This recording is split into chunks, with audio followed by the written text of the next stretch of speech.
Hariom. Bueno,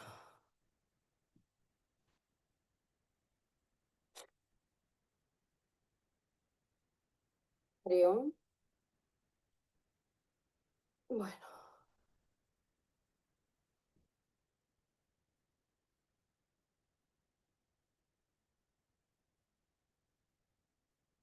Hariom to all of you. My name is Guru Swatantra Tilak.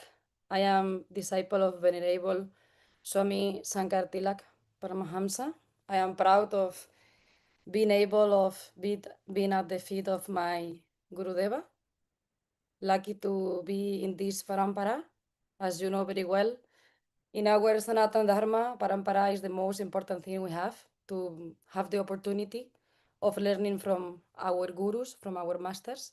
So I am here to give a body to the teachings of my Gurudeva and trying to transmit you what I got from him.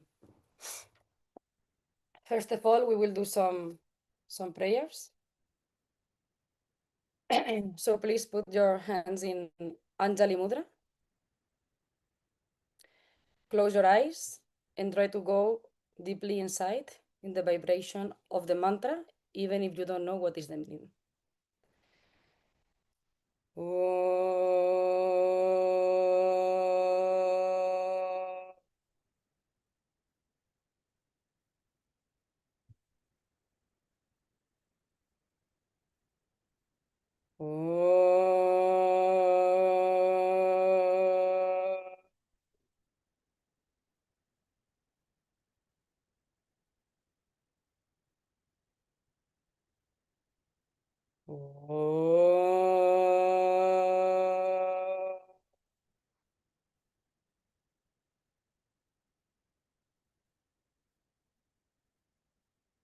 Vajarangadasaय maham Jaya Sadguru Bhagavan Jaya Sadguru Bhagavan Om Tilakanandaya Mahan Jaya Sadguru Bhagavan Jaya Sadguru Bhagavan Om Shankaratilakanandaya Mahan Jaya Sadaguru Bhagavan Jaya Sadaguru Bhagavan Om Guru Jaya Guru Sachidananda Guru Sachidananda Guru Vajarangada Sadaguru Om Guru Jaya Guru Sachidananda Guru Sachidananda Guru Tilakananda Sadaguru Om Guru Jaya Guru Sachidananda Guru Sachidananda Guru Shankara Tilakananda Sadaguru Om Namah Shivaya Gurave Sachidananda Murtaye Nishprapamchaya Shamtaya Niralambhaya Teyase Om Vajarangadasaya Gurave Sishya Samsara Harine Bhakta Karyaikadehaya Namaste Chit Sadatmane Om Brahmanandam Paramasukadam Kevalam Jnanamurtim Dandvatetam Gaganasadrisam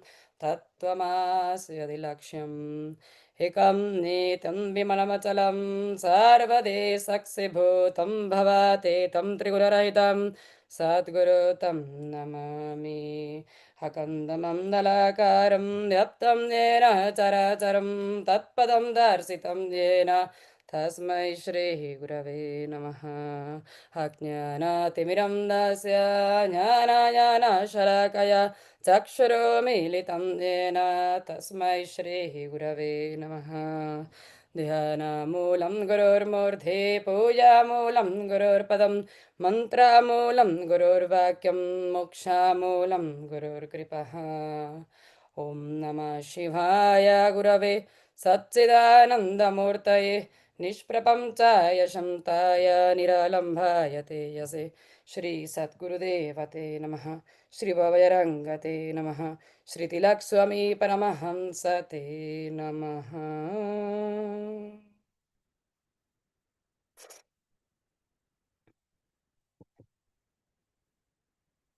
So let's begin with today's class.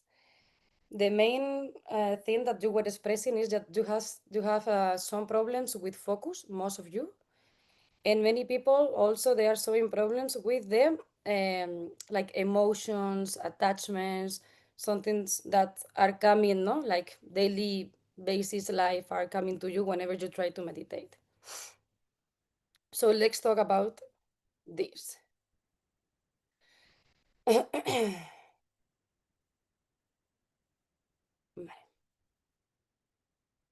So the first thing we must understand is that we have not come here only to learn how to relax. This is the first point.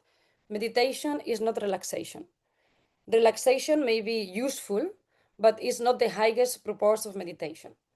A person may relax for 20 minutes and immediately returns to the same anxiety.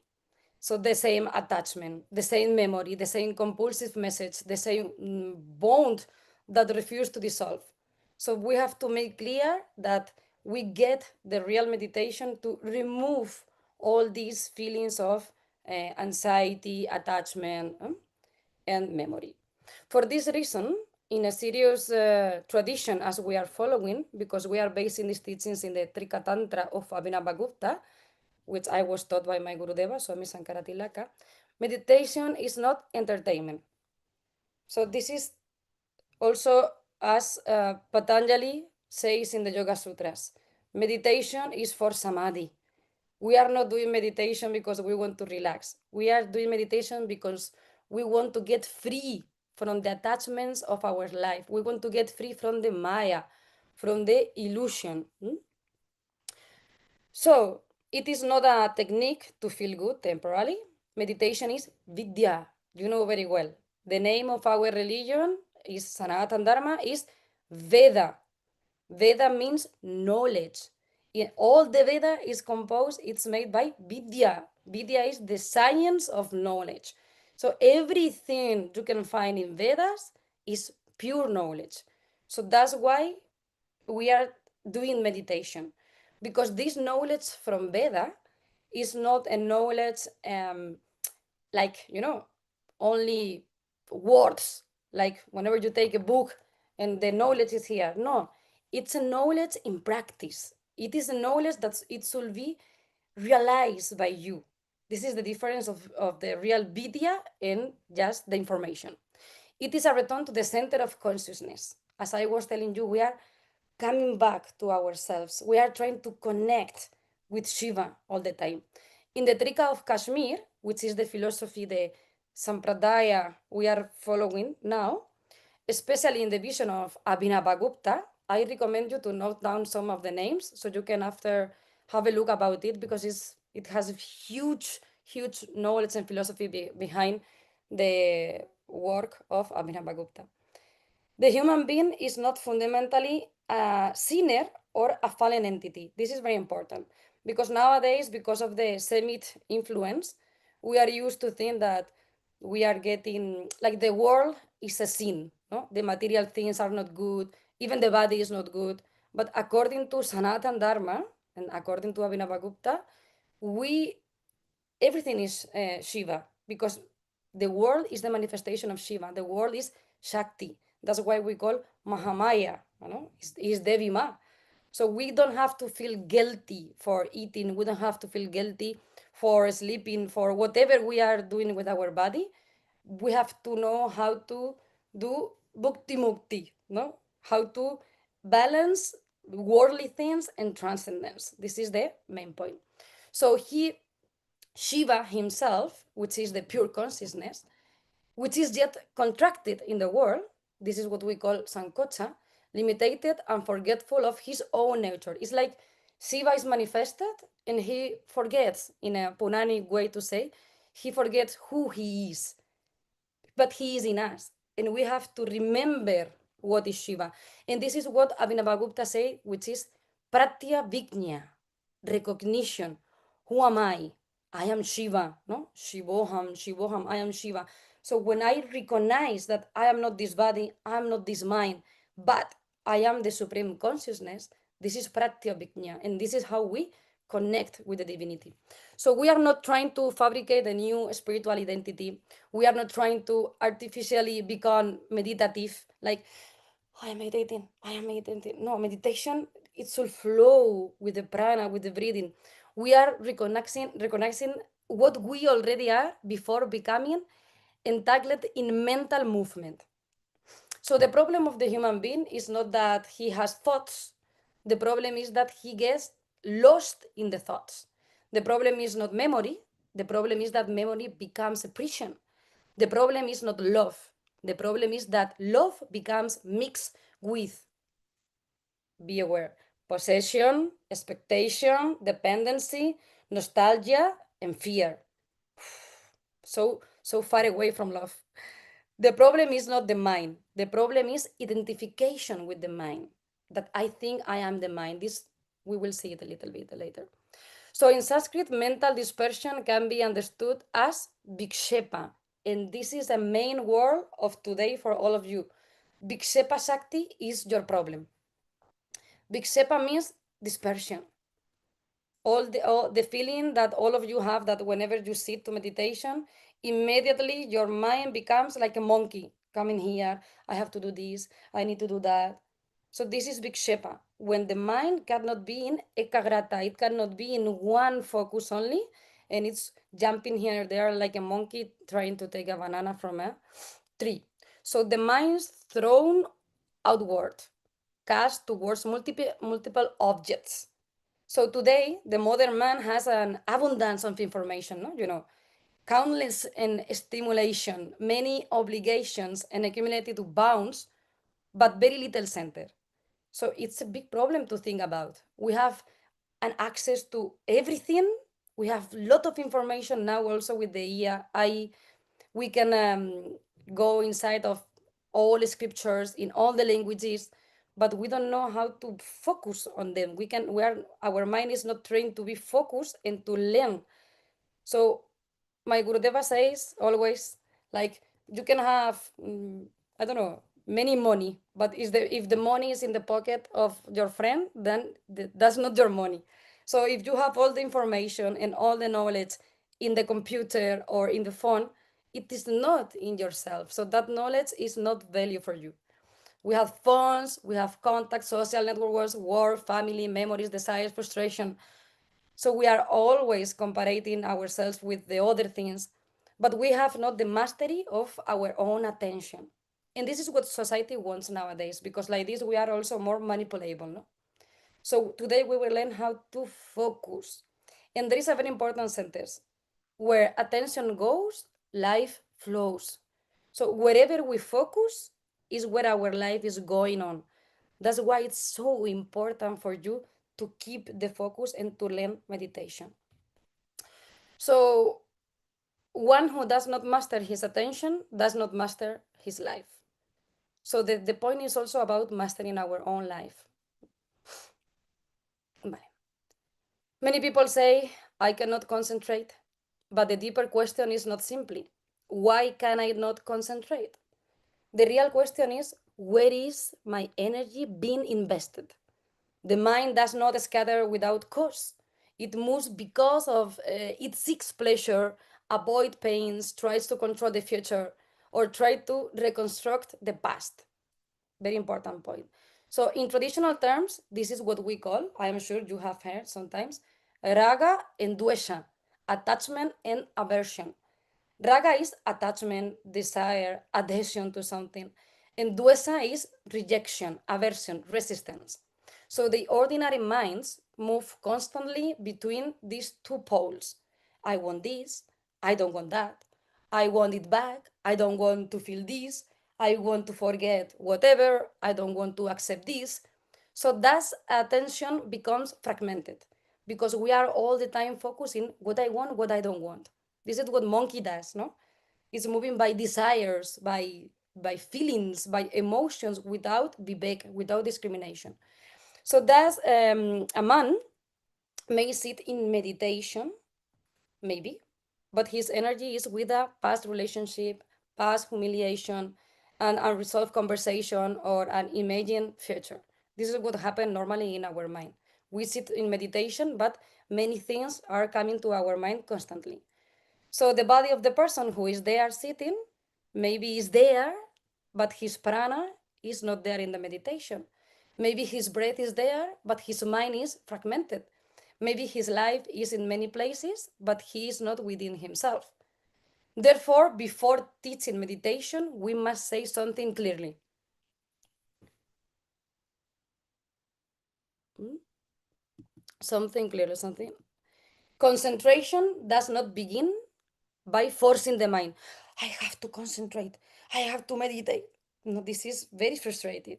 Concentration begins by gathering the energy we have scattered over object. So you have learned no, also about pratyahara, one of the steps of yoga.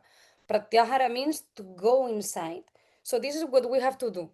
Imagine that your mind is dispersed and linked with many objects, many desires, many things. So the first step when we sit for meditation is to take all that attentions, all those links we have with the objects, with the emotions, and like we cut it with the knife. So we cut all those links. Then we can go inside of ourselves. We can recover all our energy, all our concentration. I want to show you one image I have here. Let me share my screen.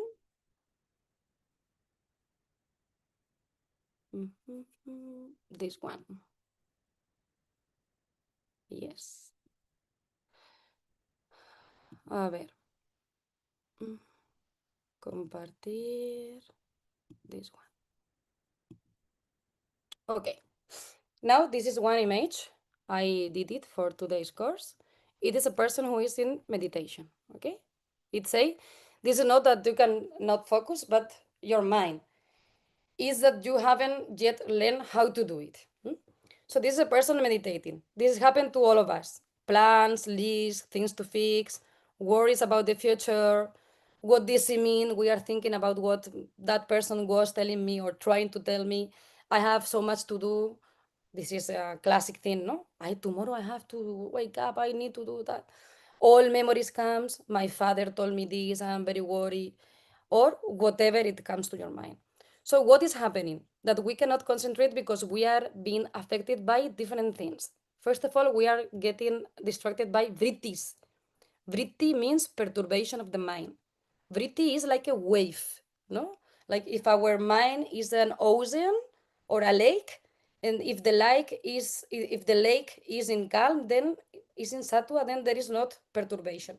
But whenever something comes to us, then the water moves like a wave, no? So this is what is happening also in our mind. Vrittis comes, samskaras. Samskara means impression from the past, the condition of the mind. Samskara is something that it is learned by past. It can be positive or negative, but something, samskara means literally in Sanskrit seed. So it's some seed which is planted in us, and from that seed, if we water it, then it grows and we get emotions, thoughts, perturbations, and then the vritti comes. That's why samskara is directly connected with the vritti. Hmm? Vasana. Vasana are the tendencies that used to come from the samskara. For example, the habit of getting angry. There are many people that you say, oh, this person is always angry with all the people because that person has the samskara because his father, for example, was very angry person. So he got that samskara of anger. So whenever something happened to him and he feel anger, he he feels like fear of that situation, he reacts with anger. This is the samskara, and the vasana is that reaction and that behavior. ¿Vale? One second. El número de participantes está completo. Anda, pues no sabía que tenía un número de participantes completo. My Gurudev is sending me a message. One second. Vale. Vaya, pues puedo, puedo intentar echar a alguien y que entre él. No sé cómo hacerlo. No sé si quieres Vale, pues ya está. simplemente. Vale. And identification, we will talk about that. All of you know about ahamkara. Ahamkar is the feeling of I-ness. But apart from ahamkar, we have the identification with that I-ness. I am a doctor. This is Ashmita, no? I am a doctor. I am the daughter of my mother. I am the owner of that Ferrari. Whatever you have or whatever you are in connection with others, this is the identification. And all these things are creating an obstacle in our meditation. So, what we have to do and what is really happening is that our attention, our chitta, is being pulled by mental content. That there is not yet stabilization in the drik, the observer, because we are the witness. We have to realize that we are like a character. We are not whatever is happening in our life. We are the witness. We are the actor who is doing the lilah. You know very well that word, the lilah of God. So we are playing this life. But whatever is happening in this life is not happening directly to our real self. It is because of our prarabdha karma. We have things to do because this is our duty as we are in the karma loka, and our duty is to do the action in order to reduce our karma. Because the goal, remember, it's always samadhi. For samadhi, I have to burn karma continuously. So that's why we are the witnesses. We have to realize that during meditation. The practice is experienced as a struggle against the mind, when it should be recognition of the mind.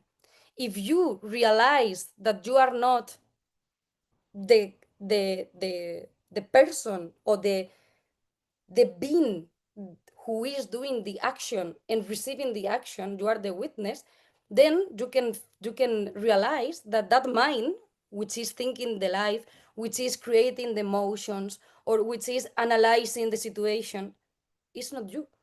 For us it's very clear we are not the body. Nowadays this is very clear in all the world, in India and outside from India. But you are not the mind neither. Realize that you are not the mind. We can study how the mind works. It is in the scriptures. It is made by the by the intellect, no, the ahamkar, the ego. This is how the mind works. It has one structure, and there is something in you that says the thought that is not distracted. Whenever you don't feel that the thought it's not part of you, then you go inside of that thought or that emotion. But if you go one step back, then it's like Netflix. When you are trying to watch a series or a movie, you see all the titles. So this is how you must see your thoughts and your emotions during meditation. They come and they go. They come and they go. And you don't focus your attention on that because the other thing is prana. When wherever our prana is, our mind is. Hmm? So if we focus in one emotion, then that emotion is our world, our bhumika. According to Abhinavagupta, we create the world with our breathing, with our breath. And then if we put our breath in that thought or in that emotion, our focus will go continuously to that thing where we are projecting our prana. That's why breathing is so important in meditation. And how breathing should be in meditation? Very, very, very, very, very, very, very subtle, almost imperceptible. It should be very slow from the low part of the belly and very, very subtle, like a silk thread. Very, very, very subtle. So let's talk a little bit about emotional attachment, because nowadays we have this problem, no? It's a very human issue that happened to all of us, but attachment to past relationships, to facts, to objects, many people suffer not because they love deeply, but because they cannot distinguish between love, desire, possession, memory, and ego. What is often called love is a mixture of the next points I will tell you. Smriti. Smriti is one of the vrittis, one of the perturbation of the mind, which is memory. Vasana is the latent tendency. We were talking about that. Do you remember the habit of doing? Samskara, which is the deep imprint, the seed. Raga, attachment. And abhimana, ego identification. Abhimana is different from ahamkar because abhimana is the result of the vinculation of the ahamkar, of the I-ness, with an object. For example, if I think that this bowl, this katora, is mine. So this is the abhimana. My ahamkar, my ego, thinks and feels that this katora belongs to me. So this is the abhimana. And this can happen with everything, with an object, with a person. This is what used to happen in love also. That person is mine. That's why we say, I love you. I want you. It's an expression of attachment, no, possession. So abhimana is that relation with the ego identification. The external person may have left, or the object may have left, the relationship may have ended, but between the mind, there remains a form, an image, a voice, and a scene, a hope, a bond, whatever remains in your mind. In the vision of Trika, the mental image is an abhasa, an appearance between consciousness. This is fundamental to understand. You are not suffering only because of an external person. You are suffering because of an internal appearance that you have not known how to dissolve. I will explain you this. The point is that, according to Abhinavagupta, Abhasa is the manifestation of Shiva in ourselves. So that means everything that happened in the world is Abhasa. So everything is real. This is the difference, for example, with Advaita Vedanta. In Advaita Vedanta, we believe that the world is not real. It is like a Maya, no? It's an illusion. But according to Abhinavagupta, this stick is so real as Shiva itself because it's the manifestation of Shiva, it's Shakti. So whatever we experience, whatever we feel, whatever we thought, whatever we do is one abhasa. That means that it's real because according to Trika, we have the capacity to create our reality. So hard, so powerful. So you are not you can control whatever you manifest in your life if you are able to do what I am trying to explain you. If you are able to control whatever you feel, to control whatever you think, and then to manifest whatever you really want to manifest. The mind takes that appearance and says, this is my life. Or it says, without this, I am not complete. Oof. Or, for example, if that person does not return, I cannot be at peace. I need an answer. I need closure. Do you understand what is the point? But the deepest closure does not come from the other person. It comes from the recognition of the consciousness in which that bound appears. So if I recognize I have attachment to this katora, the problem is not the katora, because the katora will always exist. The problem is me, because I am creating an unhealthy, we can say, vinculation, an unhealthy link with this katora. Hmm? But if I recognize that this is unhealthy, I can change the way how I connect with the katora. So powerful. Because what appears in you can dissolve in you. The tantric tradition does not ask us to flee from feeling. It does not ask us to become cold. It does not ask us to deny the intensity of life. Trika is not a philosophy of repression. It is a path of recognition. Remember, pratyavijna. Emotion is not the enemy. Desire is not the enemy. Memory is not the enemy. The energy of attachment is not the enemy. But when that energy is not recognized, it becomes a bondage, an inner captivity, an inner prison. But when it is recognized, it becomes Shakti.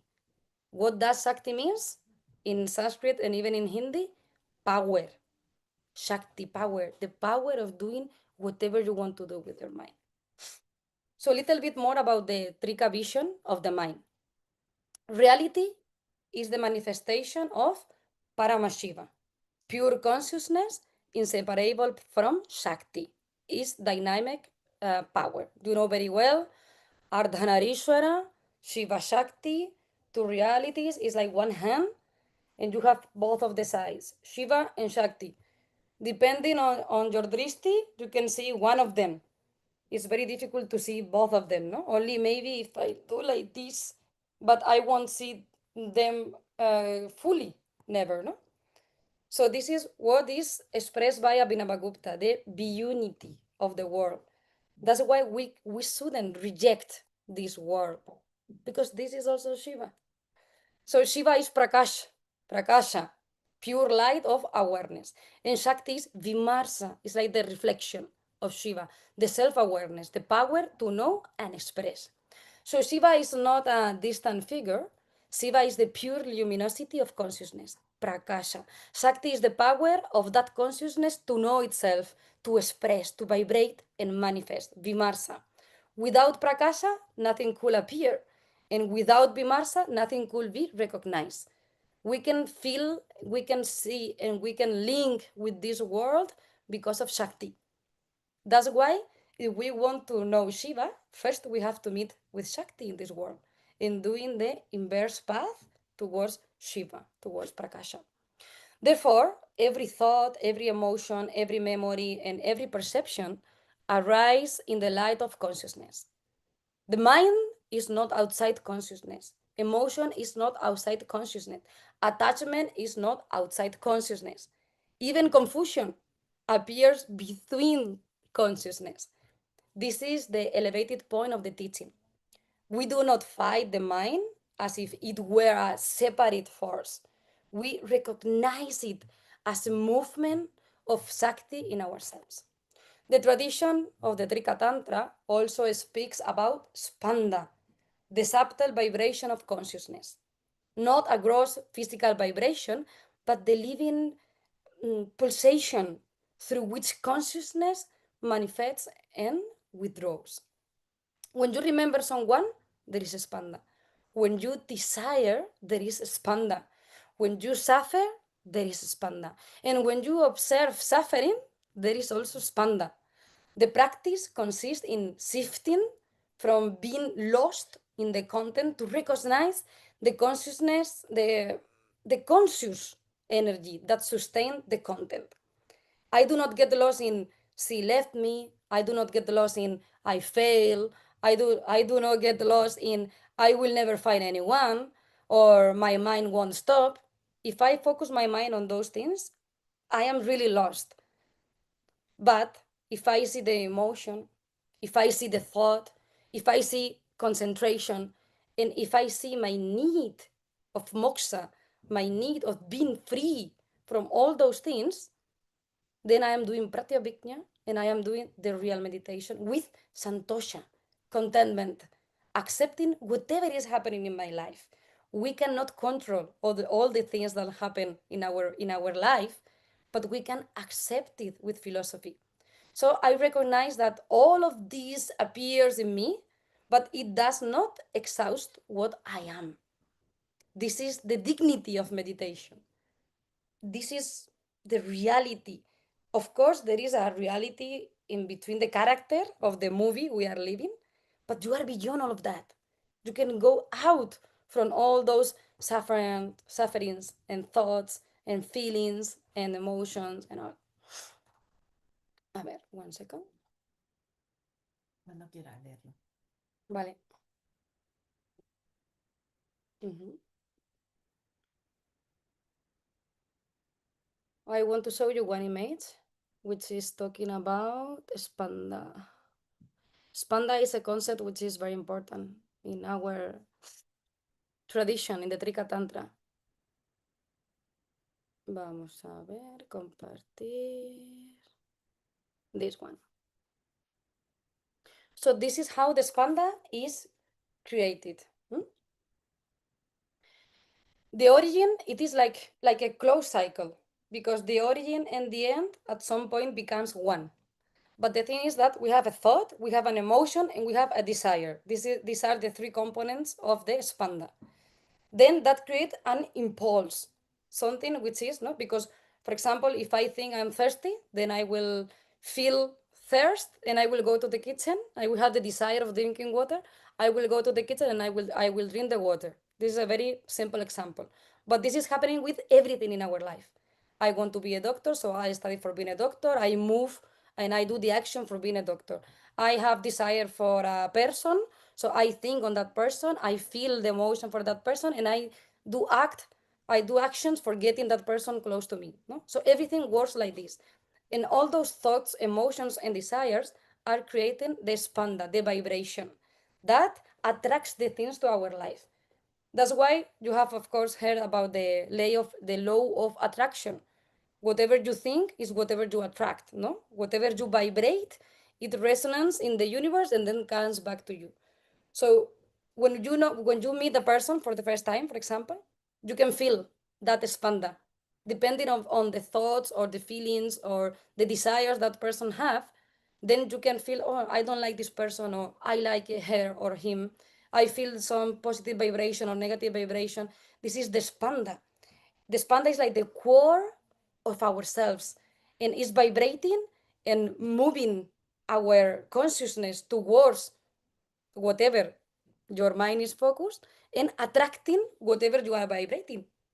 So in meditation, because we will disconnect from thoughts, from emotions, and from desires, we are connecting our spanda with Shiva, and we are vibrating in Shiva. It's amazing to think on that. So we will attract the Shiva Icha, no? Whatever Bhagavan wants for us. Hmm? So this is the how Spanda works.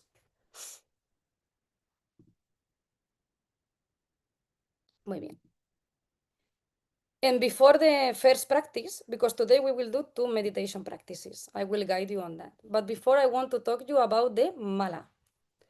Mala means impurity. I am not saying mala with akimatra, bari akimatra, but mala. Mala means impurity. Veil, limitation. It is not a moral impurity in a vulgar sense. It is a contraction of consciousness, sankocha. We use the mala, in order to remove the impurities. As you know very well, this mala, for example, is given to me by my Guru Deva. It's a Rudraksha. So whenever we do japa mantra, we are cleaning our that impurities, that malas. That's why doing japa is so important, because look at one thing. Whenever we repeat the mantra, the vibration of our brain is changing. But it is happening what I was telling you before. Because you remove the focus from your thoughts, from your emotion, and from your desire, then you are changing your spanda. As I was saying, the vibration from the core of yourself is absolutely changing. I'm very sorry, मगर आज आज की class बिल्कुल हिंदी में नहीं है, और मेरी हिंदी अभी प्रोग्रेस में है, अभी बहुत बहुत अच्छी नहीं है, मगर बिल्कुल अलग अलग दिन मैं एक हिंदी क्लास करूँगी, मगर आज अंग्रेजी में है, ठीक है? I am very sorry for that.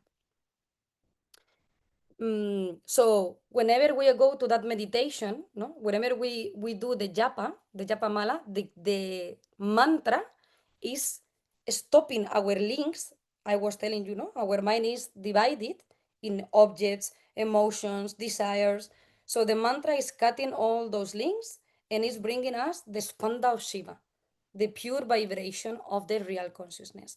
That's why japa mantra is another tool for meditation. No? Before meditation, if you have mala and if you have diksha, because the mala without diksha, it is not activated. You can use it, but it's not the same. Because do you know, diksha means ignition, is one impulse. No? Whenever we receive the diksha, imagine how many thousand of years the diksha is going from guru to shishya. So this is coming with a Shaktipat, no? With a blessing from the Guru. So it is like a yoti. Like the Guru, whenever gives you the diksha, gives you the mantra in your right ear, then is giving you the fire of the Sanatan Dharma. Then it is activated. After, with that flame, you can do a high, super high fire, or you can give fire to others also. But you need the first fire from the Guru. So if you have a mala without diksha, it won't work.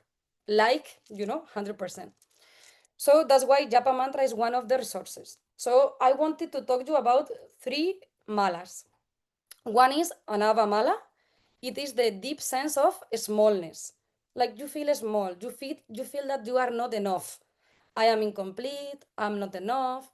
I need someone to validate me. I need someone to love me in order to feel that I exist. This is happening in many people, in many situations, but this is not true. It's an impurity of the human being. This is the core of much of emotional attachment. A man does not suffer only because he lost a woman, for example. He suffers because that loss touches his sense of identity, or it touches his sense of worth, or his pride, or his fear, or whatever, no, being chosen. So we have to realize and we have to clean that mala. We are enough because we are Shiva. We are the consciousness. We don't need anything, object, person, nothing to be what we are. The second mala is Mayya mala. It is fragmented perception. I am here, but happiness is there. So I don't feel connected with all, no? As we say also in the uh, Maha Vasudeva Kutumbakam. All the world is my home. Everything is connected to me. I am not external to the world. Everything that happens in the world will transfer that spanda, that vibration to me, because we are all linked, no? I am incomplete, and for example, she was what I lack. No, you don't need anything for being. There is nothing missed in you. You are full. Hmm? You are everything already. So here dependency is born, and consciousness forgets its fullness and project that fullness onto an object. And the third mala is karma mala. It is the bondage to patterns of action reaction, sending messages compulsively. I need to, no? Checking social media, replaying conversations, comparing oneself with others, seeking substitutes in the whatever, in the life, in the social media, entering new relationships with all bounds. This is the action we do in order to trying to cover the all malas. The person believes they are acting freely, but they are acting from samskara. They are acting from vasana. They are acting from that seed which is planted on them, but we don't want that samskara. So that is why today's practice has three levels. First, we will gather all the attention. Second, we will recognize the emotion or the thought or whatever is perturbating our meditation. And third, we will dissolve the identification. Vale. So, till here, because I gave you too much information, everything is clear? A ver, let me see the comments.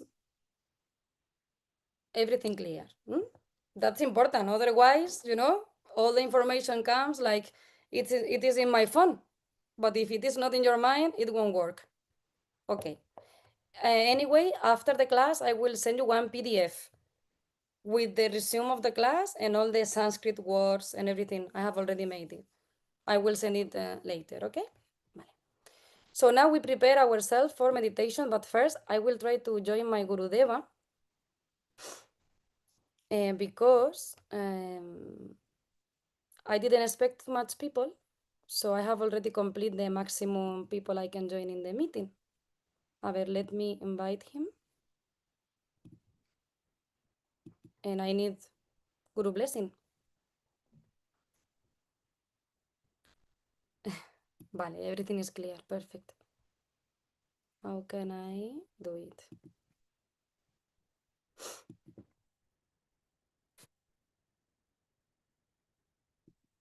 Bueno, Lamentablemente creo que no voy a poder ahora.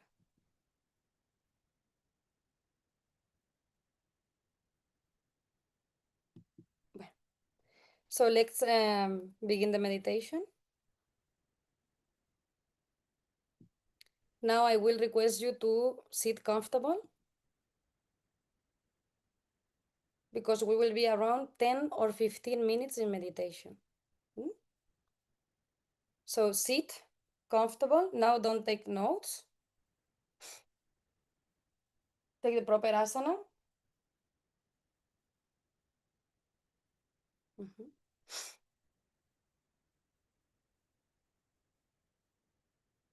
Sit with stability. The Sanskrit word asana does not mean only a physical posture. It means, yes, it can be on a chair, no problem. If you are on a chair, try to put both of your feet on the floor and then place together your hands. This is Dhyana Mudra. Your right hand on your left and getting closer and touching your thumbs. And then you put this mudra close to your belly. Dhyana Mudra. Okay, Dhyana Mudra. And remember, if you are on a chair, both of your feet should touch the floor. Good.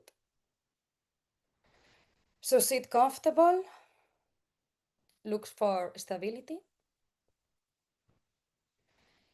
Before seeking elevating experiences, the body must stop arguing with the earth.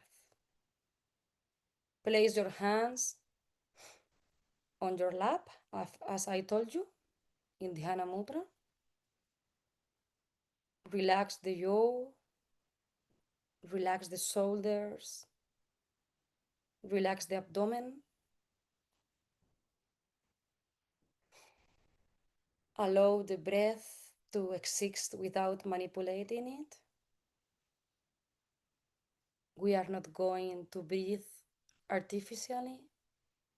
Remember, the breathing should be very, very, very subtle. We are not going to fight the mind. We are not looking for the experience. We are simply going to observe. Inhale and exhale.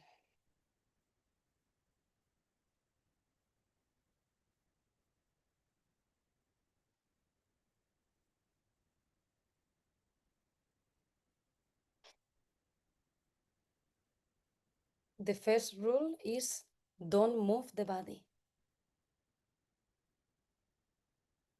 because the stillness of the body is the stillness of your mind, is the meditation of the body. If you move your body, your prana and your mind will go to that part of the body and you will lose your meditation.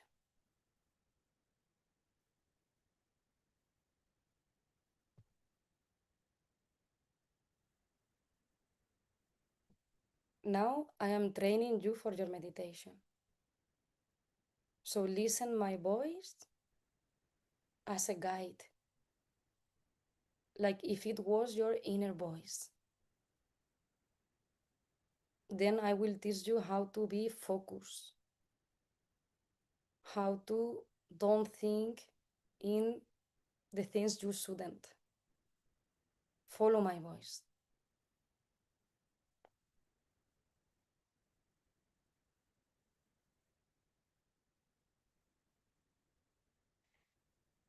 Notice that between an exhalation and the next inhalation, there is a small place. Do not force it. Do not stretch it violently. Simply recognize it. that point between inhalation and exhalation where there is a gap. That small interval is very important. The Vijnana Bhairava, which is a Tantra, teaches that various ways of entering reality through the space of transition between inhalation and exhalation, between two thoughts, between two perceptions. The teaching is not to create artificial emptiness, but to recognize the point where the mind has not yet appropriated the experience.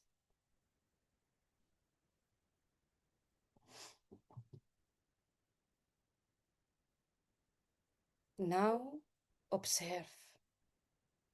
Inhale,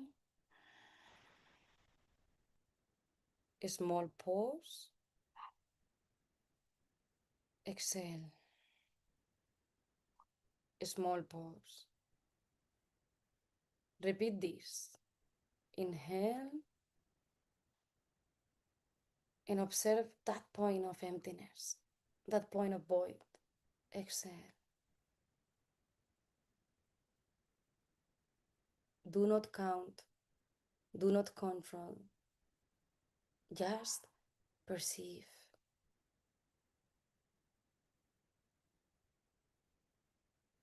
The mind will come to you.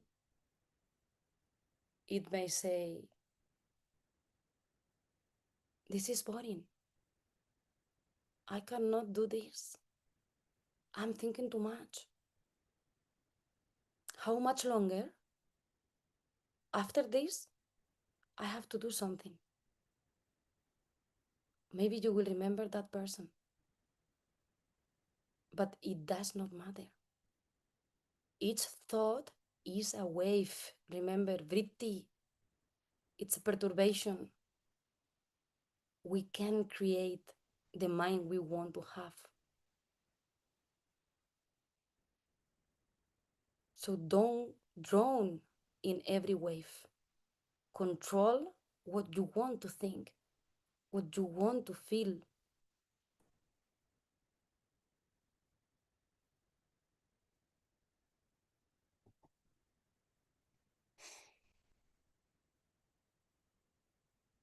When a thought appears, see it as a thought. Do not follow it. Do not reject it. Remember Raga Dvesha. Do not complete it. Simply recognize this is a thought and return to the space. Remember, don't move the body.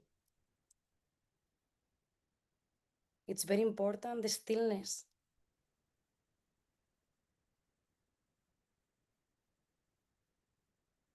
When a thought disappears, and before the next one appears, there is an interval. Like when we are breathing, before the exhalation and after the inhalation, there is a gap. So this is also happening in our thoughts. That interval may be very small, but in spiritual practice, an instant can open an immense door. We are not seeking long silence. We are seeking precise recognition, pratyavijna. Thought, space, thought, space. So remain in that space.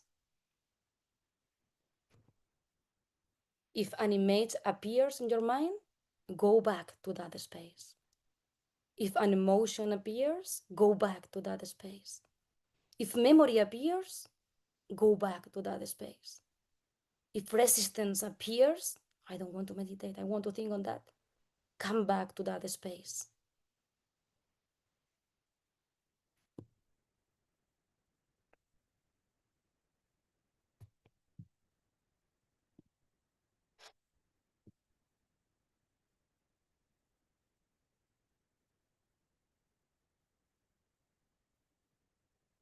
Now feel that consciousness that not needs to run after every content. Consciousness contains. Consciousness eliminates.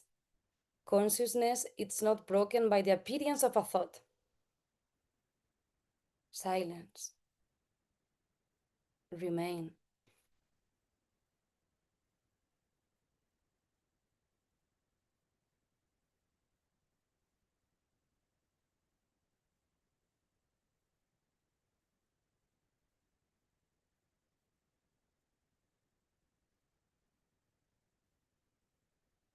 Now we repeat to ourselves, Naham Manaha, I am not the mind. Naham Manaha, I am not the mind. Naham Manaha, I am not the mind. If a thought appears in your mind, Naham Manaha, that thought is not me. If an emotion appears in your mind, Naham Manaha, that emotion is not me. Naham Manaha, that memory it's not me. And now stay in silence.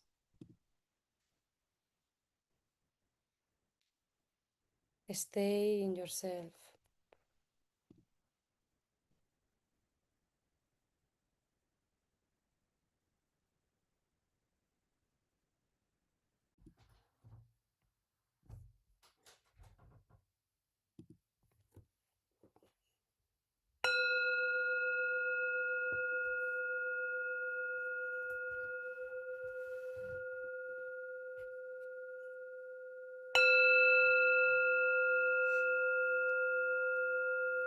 Don't move.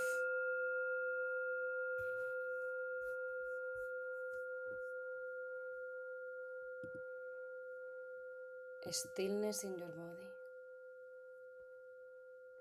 Only for 3 minutes we will be in silence. Chris, concentrate. Don't touch the phone.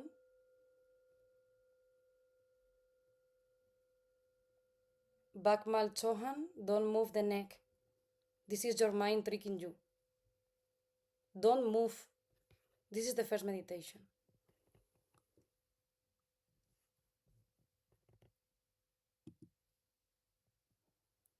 Stay there.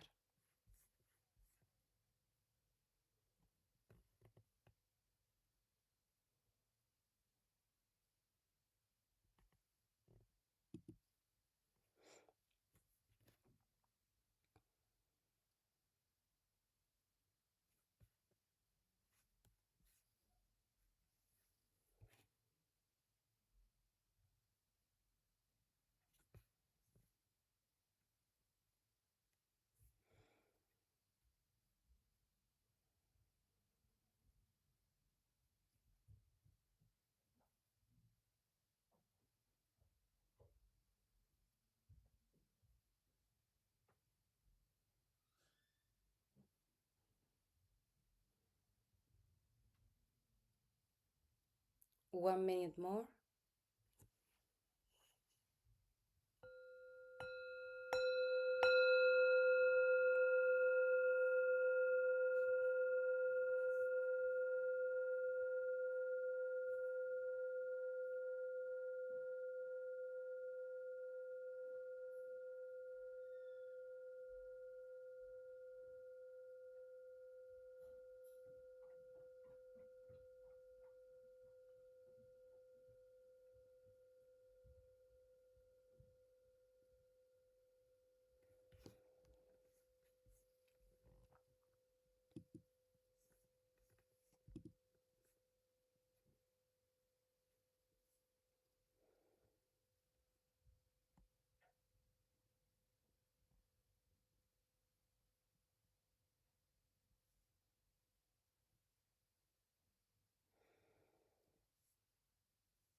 Last seconds.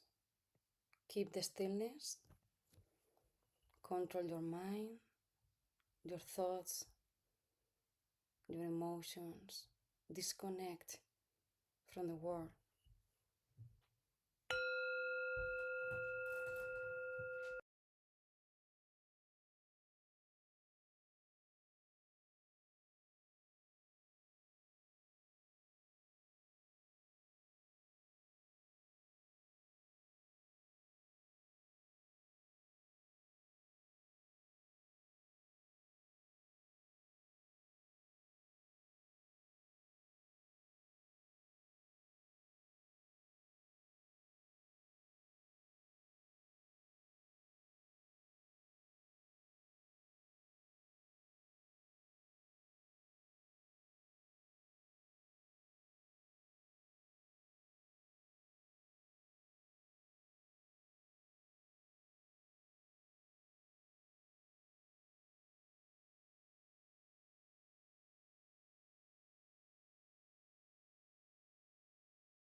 Slowly, slowly open the eyes.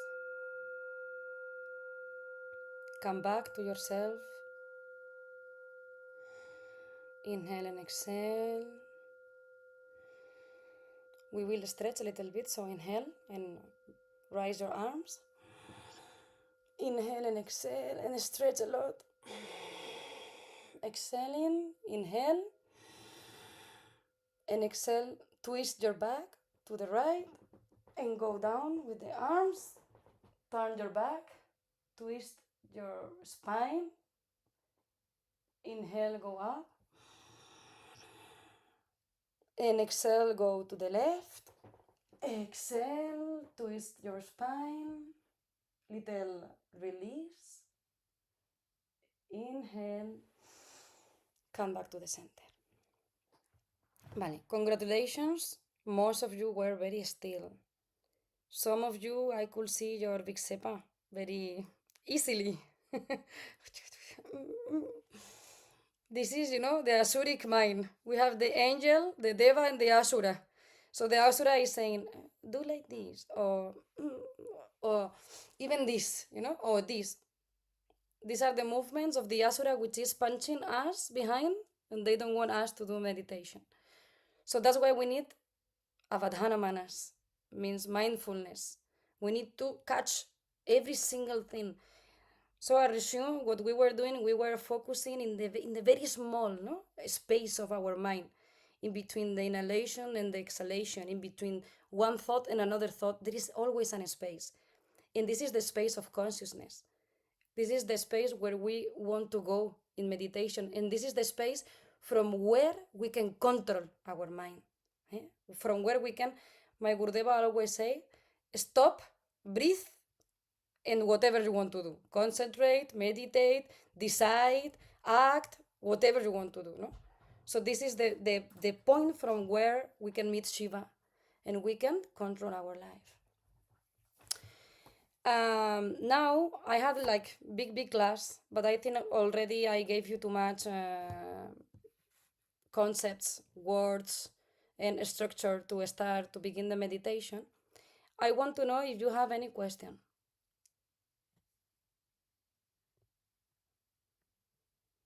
If somebody have a question, you don't can unblock your microphone, but you can tell me in comments. If you have a question, so then I will open your micro. Vale, yes, exactly, you can react. I have a new great notice. My Gurudeva is connected. So let me introduce my Gurudeva to you. Gurudeva, le he mandado a solicitar su audio. Pranam Gurudeva. Se hará. I'm so happy you're here and I'm getting your blessing. I want to introduce you to all of you. This is my Puja Gurudeva, Swami Sankar Tilak. By his grace, I got all this knowledge about meditation. I am with him from the last 12 years. In fact, I met him when I was 8. And I feel very honored by your presence. In fact, I was telling people if they have questions, so I think you can make the questions to Gurudeva. So I will give the voice to Dimple.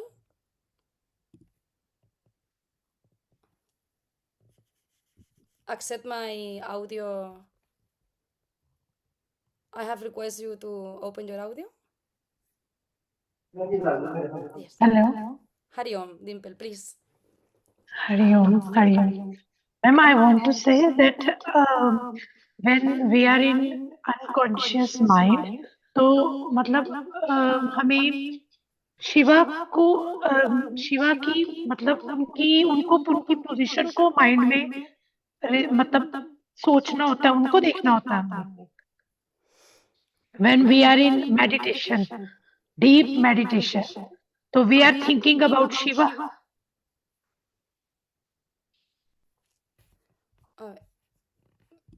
Gurudeva, creo que se ha vuelto a cerrar su audio, ¿verdad? Espere que le vuelvo a abrir. Gurudeva will answer you. Give me 1 second. I will open his microphone.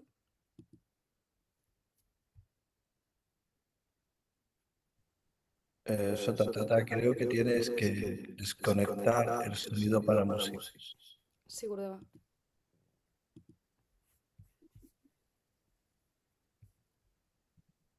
Sí. No he podido escuchar la pregunta. He was asking, when we are in deep meditation, are we with the Shiva consciousness? We are thinking in Shiva and we are meeting him in the deep meditation? The only way to get the real darshan of Shiva is through meditation. But according to the Trika Tantra, we see Shiva in his Sankosha. Sankosha means in his contraction, means in the existency. For that, we are part of the existency too. If we want to know Mahadev, we need to open our eyes and see the environment, see the existency, see the mountain, the life, the rivers, the cows, the nectar, the poison.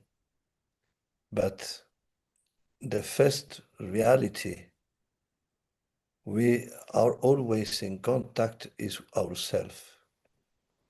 For that, we see Shiva through ourself. We see Shiva in ourself. We are the bija, the seed of Shiva. For that, like the seed, have a tree inside, and through the special development, for that, the tree upgrade from the seed. For that, in the self-realization concept, we develop the Shiva who are in us, like us, and we see Shiva in us, because we are the Anu, the part of Shiva. Yes. An example in Samkhya or in Vedanta. In Sankhya, we say all the existence are jivas, are living beings.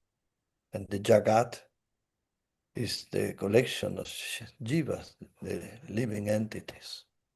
In Vedanta, we say we are the Atma. In relationship with the Paramatma, we are the Supreme Self, the Supreme Consciousness. But Abhinavagupta say, we are Anu. The living beings are Anu. The planets are Anu. The universe are Anu, are a small part of the same reality of Bhairava. Like one drop is the same reality of the ocean. For that, through meditation, we take out the diversity in consciousness. We create the emptiness of plenitude. In Trikatantra, Shunya is the emptiness of the multiplicity and is the consecration of the mind in the unity. For that, meditation is the process to realize or reconfirm the knowledge of who we are in practice, in Vijnana, because in Jnana, the Shastras, the Agamas teach us Shiva is our real self. Shukriya, Guruji. Dhanyavad. Thank you. Thank you to you. Be blessed. There is another question from Himanshu. I will request you to activate your audio.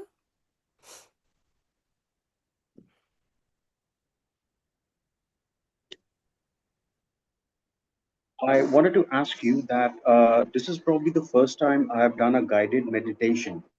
And during the meditation, it was just it was like intoxication that happened. You know, like the first time you just get intoxicated and your nervous system is stimulated. And there was a point where I didn't feel like taking another breath, you know, and I didn't want to inhale again. But again, the limitation of my body was forcing me to take a breath again, you know, inhale again. But my mind was telling me not to stay in this situation, you know, just don't take another breath, you know, just stay here.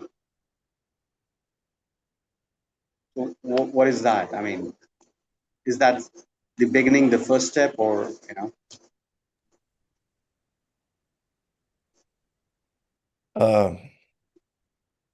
God live in His grace, in His anugraha. Without the anugraha, God don't exist.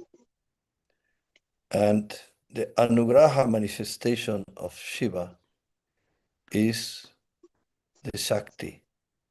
And the Shakti is manifested herself in the breathing.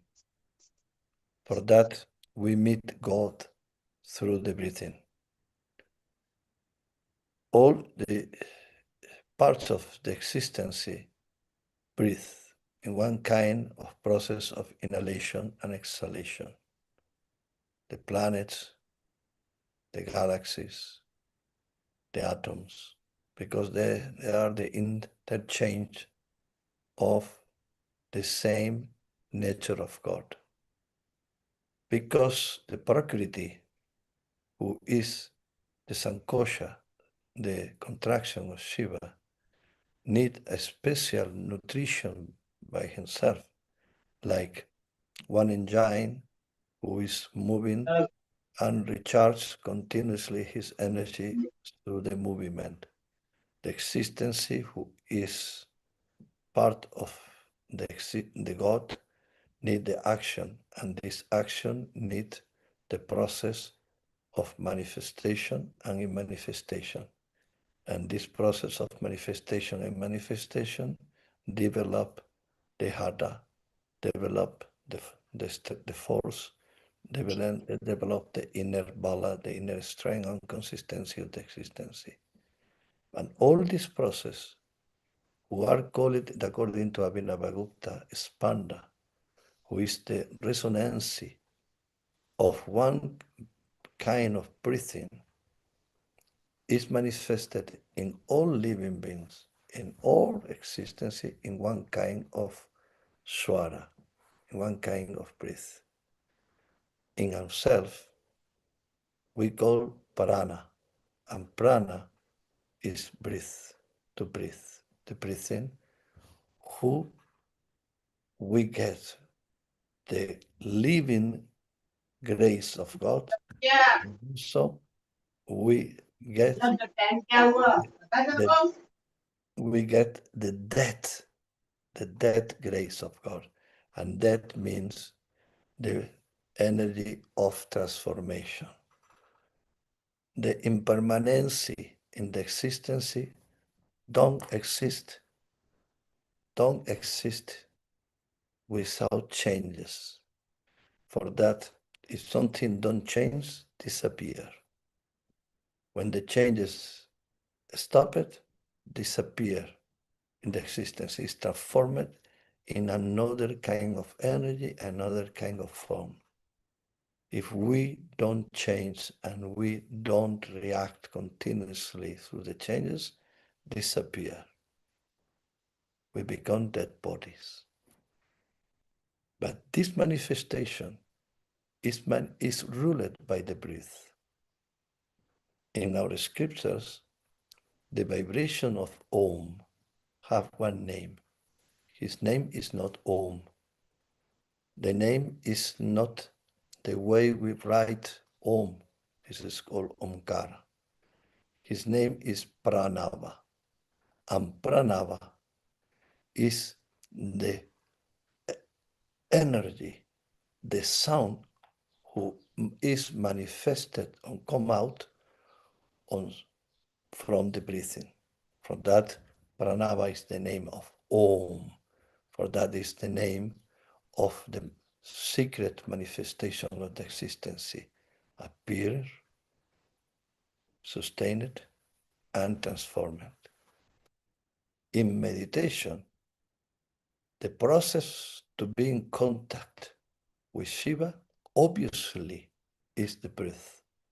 We get a support from mantra because there are vibration, and this vibration do this resonance in our inner cells, our inner neurons, in our inner organs, in the physical body, but also in the Sukshma Sharira, in our chakras, in the rivers of the grace of God, we call nadis, etc., etc. But beyond that, this contact with God in our Anandamaya Kosha, in our Karana Sharira, in primordial body, who is close to the nature of Shiva, is through the breathing in the process between inhalation and exhalation. There one small stop.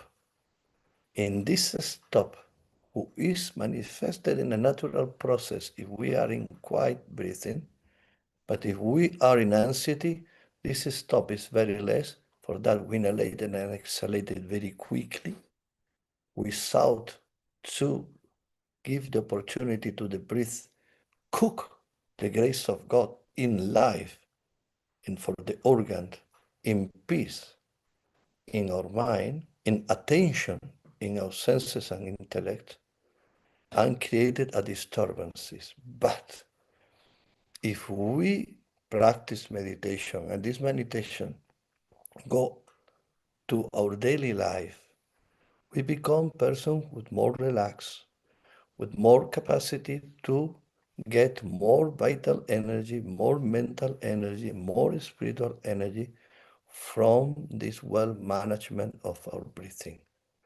But to breathe is not only a physical movement. Breathe is a spiritual transaction with God. For that, when we meditated, the small part in the beginning, which the stop of the inhalation and exhalation, and after also one stop for again start the inhalation, increase naturally, and in this naturally stopped, we start to get supraconsciousness. For that, there are a process of meditation in the Vijnana Bhairava teachings of the 112 meditations, we try to meditate in this emptiness. Not only when the breath is in plenitude, we are full of air.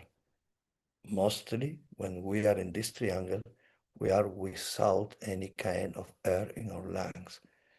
If this naturally process start, the shunya of plenitude, the emptiness of plenitude appear. And this is the mode of Parambhairava. For that, if we breathe, and we are breathing meditation, and naturally our breath is stopped, and we don't want to start to breathe, is because there are some flashes, some sparkles of Bhairava nature who are manifested in us. We don't be fear about that. No. But obviously, we are under the fire of Shiva. And Shakti is very capricious, means nobody knows what happened. For that, we need to understand when we are with Mahadeva, in the Mahadeva Bhumika, in the sphere of Mahadev, he is always in control. He is the controller, he is Iswara. He knows what happened.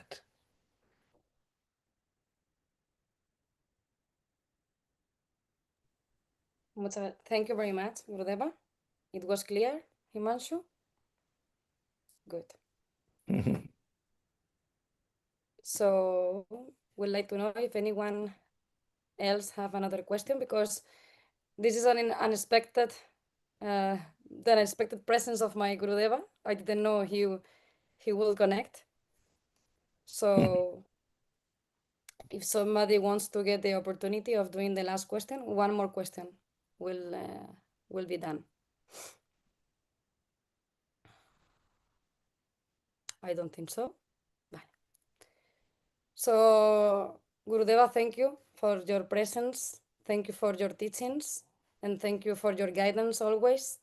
Definitely, all the things I can transmit and transfer to all the people is because, as I told all the people at the beginning, without the Shakti path, without the blessing of the Guru, without the Guru Shishya Parampara you were teaching today, we are not able to continue with the knowledge. Otherwise, this knowledge, this vidya, this Veda will be empty. So I feel so lucky, because I was about to say I found you, but you found me, and you gave me all this knowledge and this opportunity. For me, it's a seva to share the knowledge and to spread the knowledge with all the people, because this is like my commitment with you, my duty. As you spend your time to me, giving me your knowledge, I think I have to do the same with all the people. And all of us, we must keep our Sanatan Dharma. It's so important for us to remember who we are, and we can only find this in our Veda, in our tradition, which is the real knowledge and the real consciousness of ourselves, which is in our life from ever, more thousand and thousand of years. And it is also our duty as Sanatanis to keep the knowledge of Veda and to transmit the knowledge of Veda. My Gurudeva, now present here, Swami Sankar Tilak, always teach me that in Bhagavad Gita, Sri Krishna says that he loves those ones who are learning the scripture, who are reading the word of Krishna in the Bhagavad Gita, but he loves more those who are sharing this knowledge.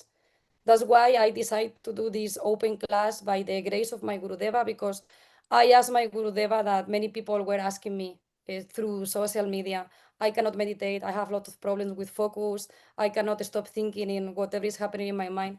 And Gurudeva told me to do this class free and open for all the people, so I can clear a little bit the questions and the obstacles of the people. So this is happening because of him and his grace. Thank you to you for all this, your attention, for your time. It's very precious, the time of all of us. Thank you for being together, because my Gurudeva, present here, always teaches me that 3 things are important: Guru, Dharma, and Sangha. We are creating a beautiful Sangha together today. We are almost 80 people meditating together, connecting our Sakti, having the question of the knowledge together. So this is creating one strength.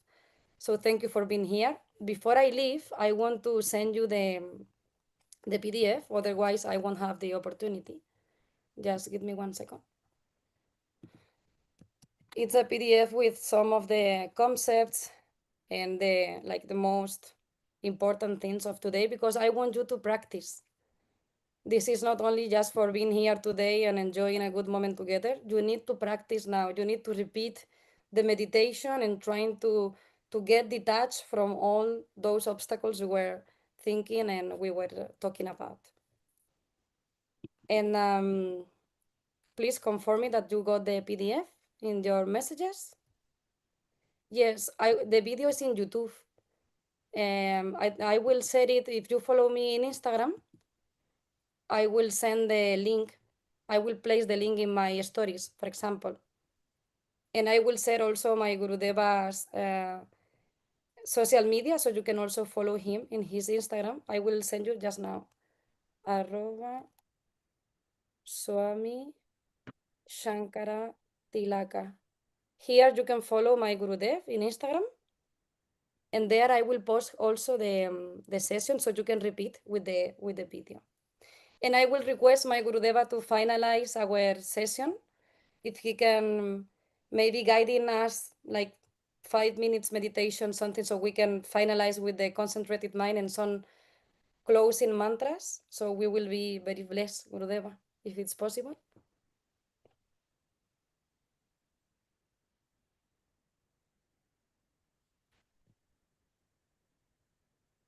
When we recite the Panchakshara, there are very important words in this beautiful mantra who revealed the nature of Shiva.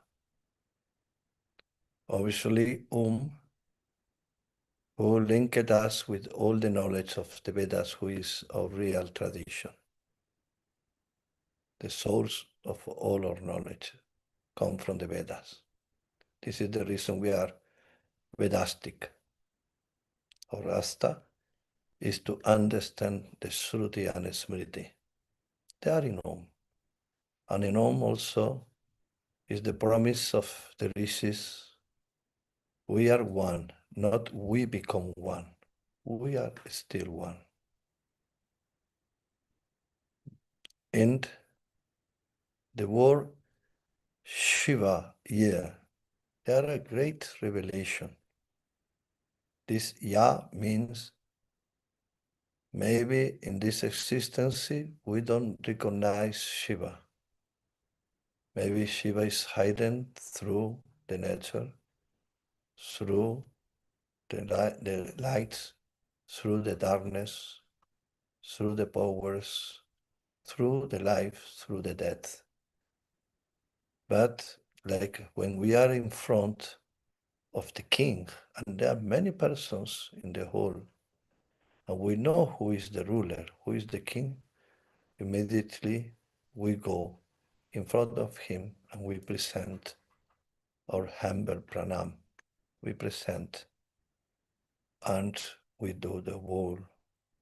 We salutate it and we declare we want to be at your feet because we need your umbrella, we need your protection.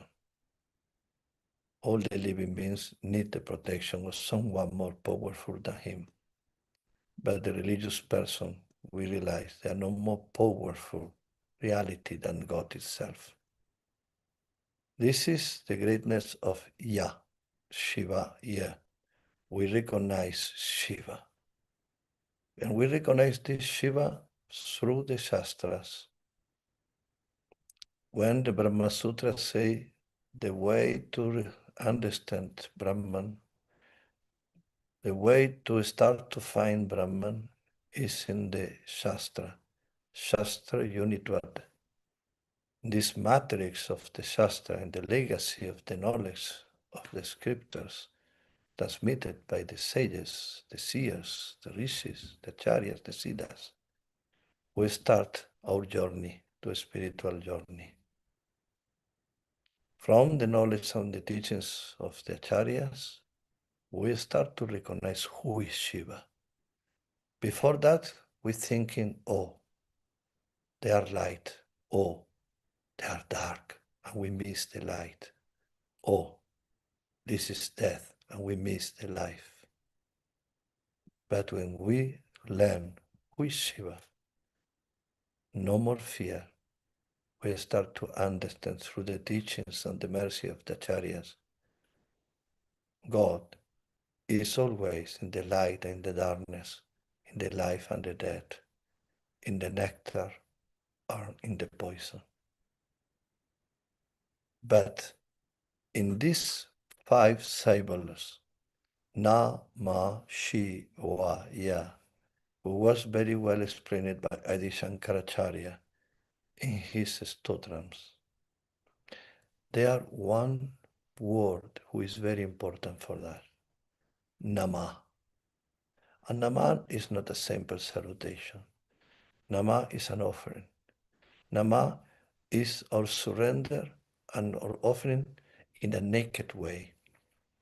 I'm the king, I'm the rich man, I'm a very important person, I am nothing, I'm very poor, I'm very miserable, no have more future. No. This is for the character. This is the dress for the character.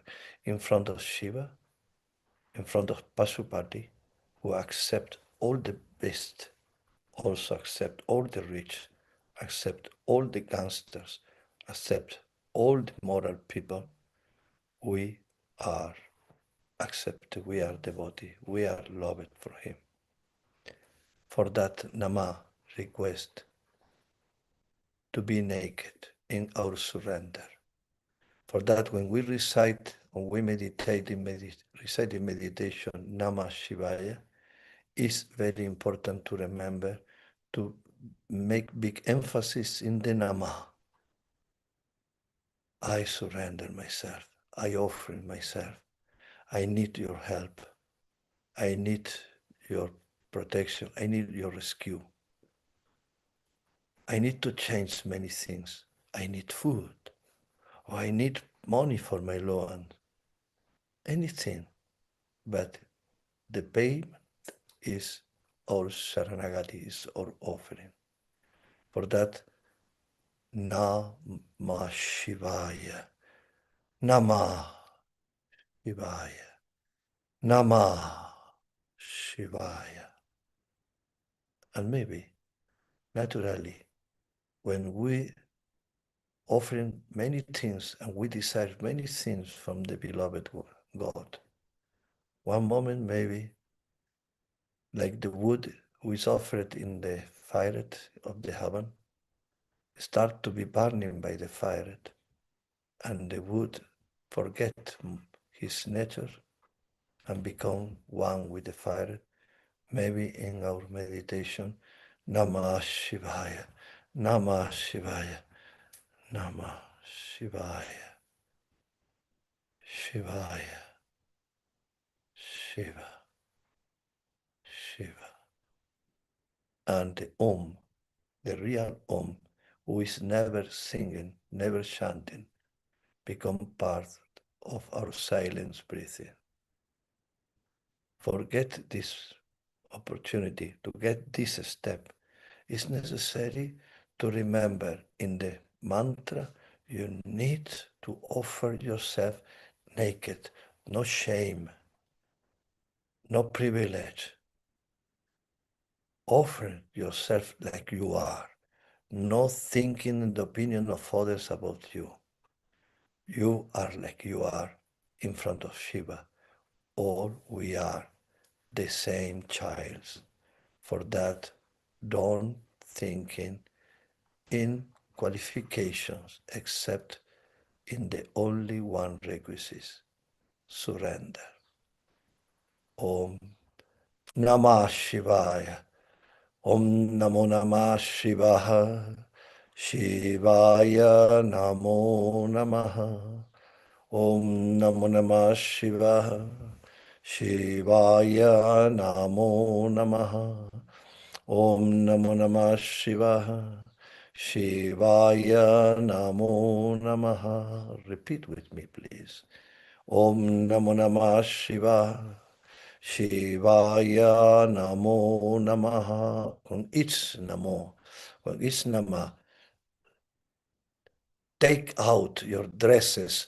I'm the father, I'm the employer, I'm the boss, I'm the good, I'm the bad, I'm the pandit, I am the miserable sinner. Take out the dress. Om Namo Namah Shivaya. Shivaya Namo Namaha. Om Namo Namah Shivaya. Shivaya Namo Namaha. Om Namo Namah Shivaya. Shivaya Namo Namaha. Om Namo Namah Shivaya. Shivaya Namo Namaha. Now close your eyes. And when you inhale and exhale, recite mentally without pronunciation. Om, to inhale. Om, exhale. No words, no sound. Inhale. Nama. Exhale it. Shivaya.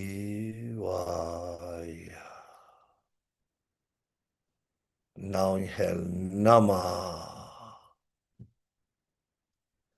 Shivaya. Inhale little. Nama. And silent. Stop it. Shivaya. Inhale a little bit. Nama. Stop it. Shivaya. Stop it. Nama.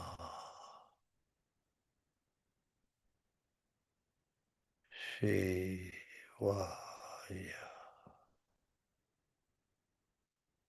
Nama.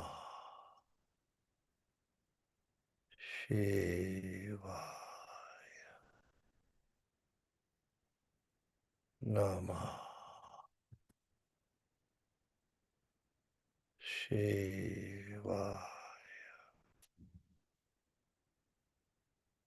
Shivaya.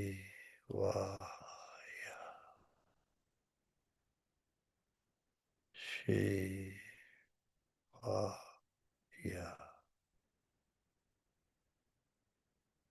Shivaya.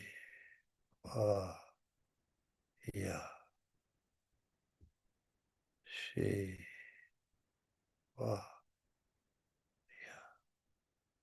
And silent. Recognize Shiva in each drop of breath.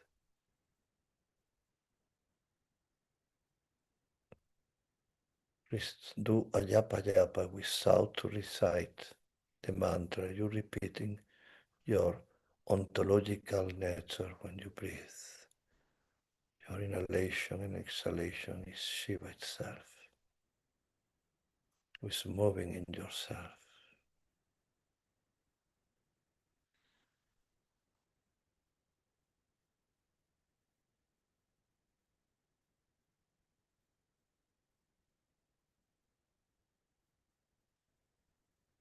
Take consciousness. Shiva is always with you in your inhalation, in your exhalation.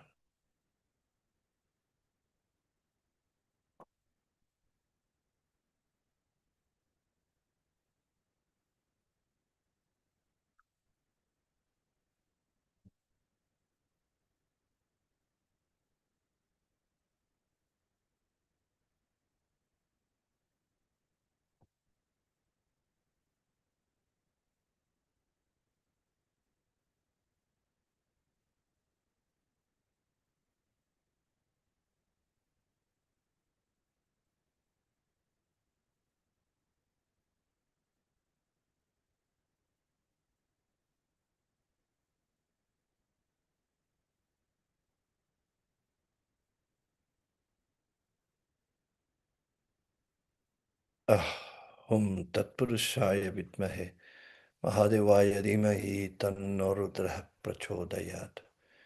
Hum Tatpurushaya Vidmahe Mahadevaya Dhimahi Tanno Rudrah Prachodayat.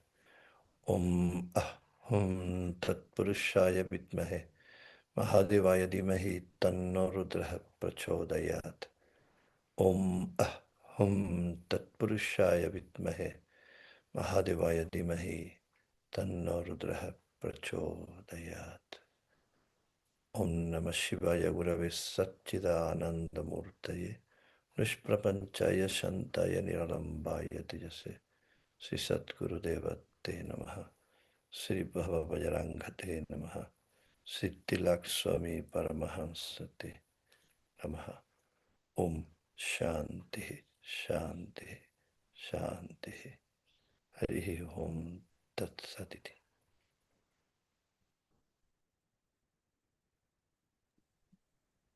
Thank you very much, Gurudeva. Thank you very much. Guru Swatantrata. Guru Swatantrata. If I say very beautiful words to you, maybe the people, they thinking I'm in love with you.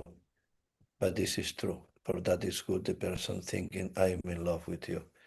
I appreciate you. I recognize your greatness. You give me a very important happiness every day when I start to meet you in my life when you was a child. Thank you very, very much, because the happiness of any father is her daughter, his son.